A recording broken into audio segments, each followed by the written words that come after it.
RPI Miraj शहर, जिल्हा आणि युवा तरुण मित्रमंडळाच्या वतीने लोकशाहीरांना अभिवादन. लोकशाहीर अण्णाभाऊ साठे यांची 106वी जयंती मिरजेत मोठ्या उत्साहात साजरी करण्यात आली. Republican party of India, Athawale पक्ष, शहर, जिल्हा आणि युवा तरुण मित्रमंडळाच्या वतीने लोकशाहीरांना अभिवादन करण्यात आले.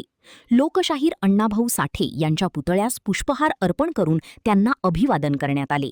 यावेळी युवा तरुण मित्रमंडळ संस्थापक अध्यक्ष रोहन जाधव, भाजप मुस्लिम अल्पसंख्याक अध्यक्ष फारुखभाई जमादार, सामाजिक कार्यकर्ते पप्पू कोळेकर, आरपीआय युवक जिल्हा अध्यक्ष श्वेतपद्म कांबळे, आरपीआय शहर जिल्हा अध्यक्ष पोपटराव कांबळे, व्हीजेएनटी जिल्हा अध्यक्ष अजित सागरे आणि अध्यक्ष ऋषिकेश मिरजकर, उपाध्यक्ष अथर्व कांबळे आणि कार्यकर्ते मोठ्या संख्येने उपस्थित होते.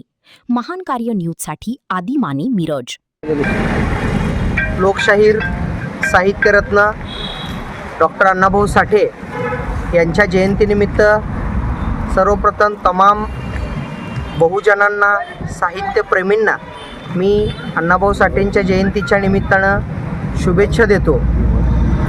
आज युवा तरुण मित्रमंडळाच्या वतीनं अण्णाभाऊ साठेंच्या प्रतिमेला पुष्पहार अर्पण करून त्यांची विचारांची जयंती खऱ्या अर्थानं रोहन असेल, त्यांची सर्व टीम यांच्या माध्यमातून होत आहे.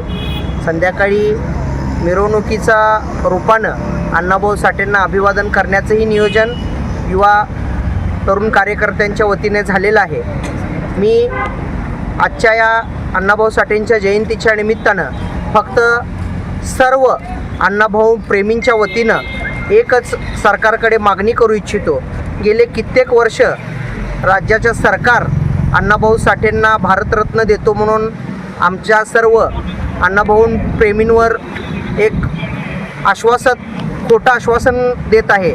या जयंतीच्या निमित्तानं पण मला या माध्यमातून तुम्हाला सांगायचं आहे, येणाऱ्या काळामध्ये अण्णाभाऊ साठेंना भारतरत्न जोपर्यंत मिळत नाही तोपर्यंत एक आपण संविधानिक लढा खऱ्या अर्थानं उभा केला पाहिजे. त्यासाठी रिपब्लिकन पार्टी ऑफ इंडिया, युवक आघाडी असेल, शहर जिल्हा आघाडी असेल व मातंग आघाडी या सर्व आघाड्यांना घेऊन आम्ही येणाऱ्या काळामध्ये लेखी पत्र आपले केंद्रीय सामाजिक न्यायमंत्री डॉक्टर रामदासजी आठवले साहेब यांना देणार आहोत.